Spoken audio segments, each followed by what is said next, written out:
তো সুপ্রিয় চাকরি প্রত্যাশী বন্ধুগণ, আসসালামু আলাইকুম। আশা করি সবাই ভালো আছেন। আজকে আমরা দেখতে পাচ্ছেন একটা এনজিও সার্কুলার নিয়ে কথা বলবো, যেটা হচ্ছে রিসোর্স ইন্টিগ্রেশন সেন্টার, সংক্ষিপ্তভাবে রিক নামে আমরা অনেকে চিনে থাকি। তো সেটারই একটা সার্কুলার নিয়ে আজকে কথা বলবো, যেটাতে আসলে মোট 4টা ক্যাটাগরিতে প্রায় 1510টা পদে তারা নিয়োগ দিচ্ছে।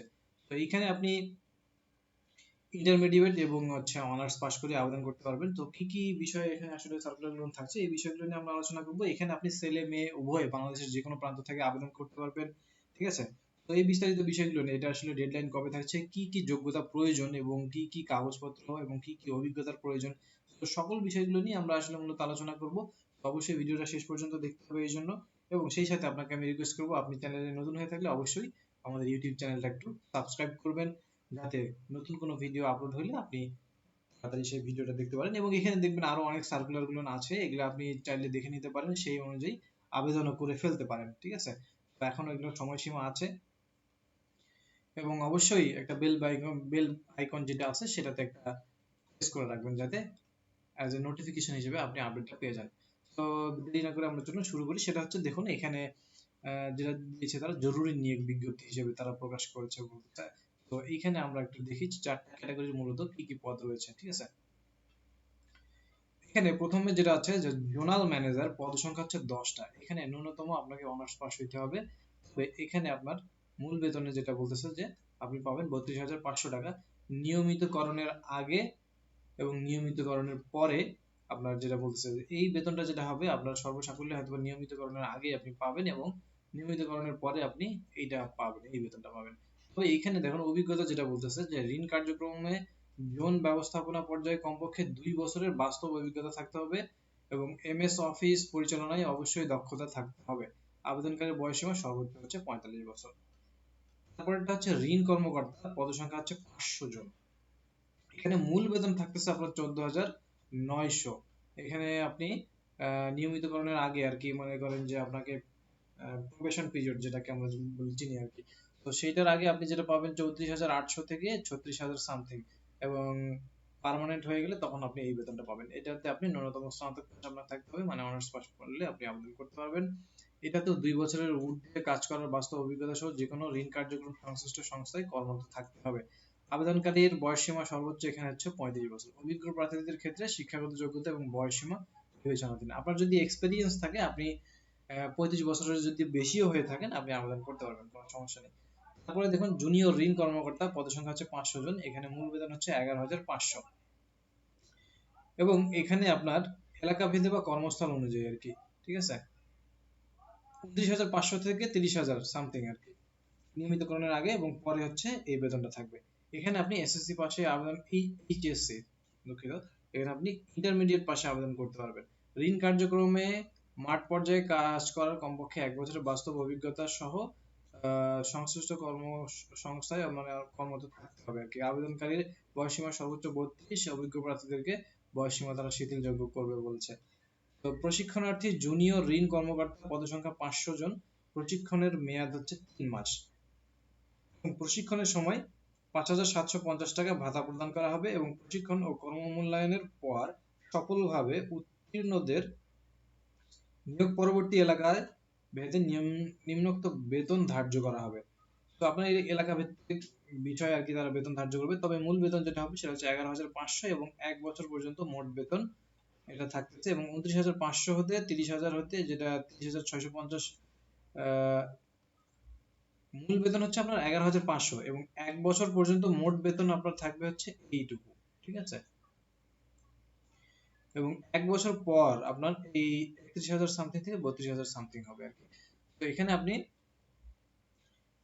অনার্স পাস বা ডিগ্রিধারী হতে হবে। যে কোনো সংস্থা বা প্রতিষ্ঠানে মার্কেটিং এর উপর মাঠ পর্যায়ে কাজ করার অভিজ্ঞতাকে অগ্রাধিকার দেওয়া হবে, এবং আবেদনকারীর বয়সসীমা সর্বোচ্চ 32 বছর। তো এই হচ্ছে আপনার 4টা ক্যাটাগরির মোট 1510টা পদের সার্কুলার। তো এখন আমরা দেখবো যে এটাতে আসলে মূলত কি কি তার শর্তাবলী হিসেবে চেয়েছে। হ্যাঁ, এটা একটু খেয়াল করুন।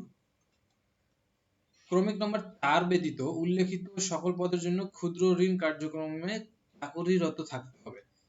মানে বিষয়টা হচ্ছে, আপনি এখানে যেই 4টা ক্যাটাগরি আছে তার মধ্যে প্রথম 3টা ক্যাটাগরিতে যদি আপনি আবেদন করতে চান, তবে আপনাকে এই যে অভিজ্ঞতাগুলো চেয়েছে এগুলোতে আপনাকে কোনো না কোনো জায়গায় অবশ্যই আগে চাকুরিরত অবস্থায় থাকতে হবে, আপনি চাকরি ছেড়ে আবেদন করতে পারবেন না আর কি, সেটাই তারা মেনশন করতেছে এখানে। ঠিক আছে, তারপরে দেখুন যে আবেদনকারীদের বাংলাদেশের যে কোনো স্থানে মাঠ পর্যায়ে সংস্থার কর্ম এলাকায় কাজ করার মানসিকতা থাকতে হবে। বাংলাদেশের যে কোনো স্থানে আপনাকে দিতে পারে, সেই মানসিকতা নিয়ে আপনাকে কাজ করতে হবে। আবেদনকারীদের মোটরসাইকেল চালানোর জন্য বৈধ ড্রাইভিং লাইসেন্স থাকতে হবে। ঠিক আছে, আপনাকে অবশ্যই বাইকও চালাতে হবে, সেই জন্য আপনাকে লাইসেন্স থাকতে হবে। নিয়োগকৃত পুরুষ বা নারী কর্মচারীকে বাধ্যতামূলক মোটরসাইকেল চালাতে হবে। দেখেন এটা তারা বলেই দিয়েছে, আপনি ছেলে হন মেয়ে হন, যদি আপনি আবেদন করেন আপনাকে অবশ্যই বাইক চালানোয় পারদর্শী হতে হবে, এবং আপনাকে যদি আবেদন করেন সেক্ষেত্রে শিখেও নিতে হবে আর কি। আবেদনপত্র বা দরখাস্তের সাথে জীবন বৃত্তান্তে উল্লেখিত সকল অভিজ্ঞতা এবং ছাড়পত্রের সকল সনদপত্র সংযুক্ত থাকতে হবে এবং নিয়োগের সময় প্রদান করতে হবে। নিয়োগপ্রাপ্ত ব্যক্তির যোগদানের তারিখ থেকে গ্র্যাচুইটি সময়কাল শুরু, স্বল্প সুদে মোটরসাইকেল সফট লোন সুবিধা, জ্বালানি খরচ, কমিউনিকেশন ভাতা, মোবাইল ইন্টারনেট বিল, দূরবর্তী ভাতা, কর্মী কল্যাণ তহবিল নীতিমালা অনুযায়ী নিজ পরিবারের সদস্যদের চিকিৎসা খরচ সহ মোবাইল সিম, ল্যাপটপ লোন, ট্যাব লোন ইত্যাদি সুযোগ সুবিধা প্রযোজ্য হবে। এগুলো আপনি পাবেন আর কি, সেই লোন সুবিধাগুলো তারা আপনাকে দিবে। 1 বছর পূর্ণ হওয়ার পর আগে উৎসবের দিন পর্যন্ত আনুপাতিক হারে 3টি উৎসব ভাতা আপনি পাবেন। ঠিক আছে, অপেক্ষাদিন শেষে কর্মমূল্যায়নের ভিত্তিতে চাকরি স্থায়ীকরণ করা হবে। আপনার কাজের অভিজ্ঞতার উপর, আপনার কাজের পারফরমেন্সের উপর বেস করে তারা আপনাকে স্থায়ীকরণ করবে। সংস্থা কর্তৃক প্রদত্ত অন্যান্য সকল সুযোগ সুবিধা, জীবনযাত্রার ব্যয় ভাতা, প্রভিডেন্ট ফান্ড লোন ইত্যাদি প্রযোজ্য হবে।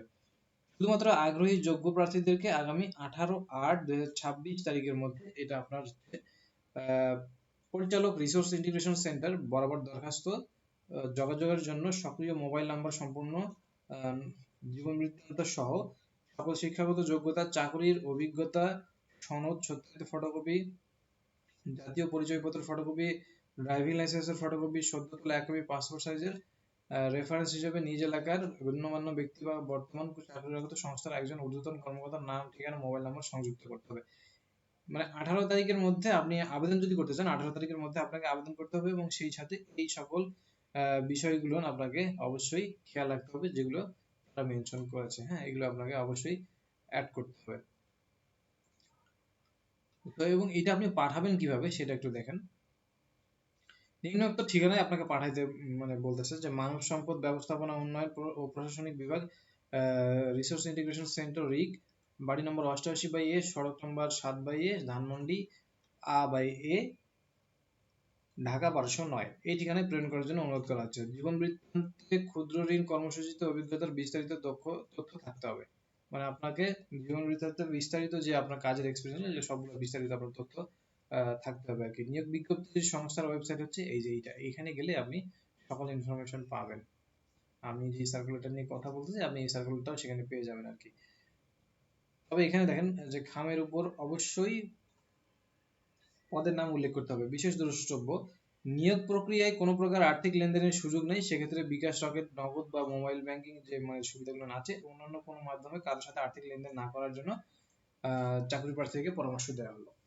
তো আপনার কাছ থেকে কোনো টাকা পয়সা তারা নিচ্ছে না, সো আপনি কেয়ারফুল থাকবেন। আপনার কাছ থেকে যদি কেউ টাকা পয়সা চেয়ে থাকে, সো আপনি টাকা পয়সা দিতে বিরত থাকবেন, সেটাই আপনাকে অবগত করতেছে তারা।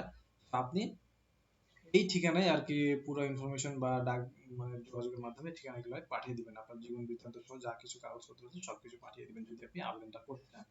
ঠিক আছে, সো এই হচ্ছে ওভারঅল আজকের সার্কুলারের বিষয়।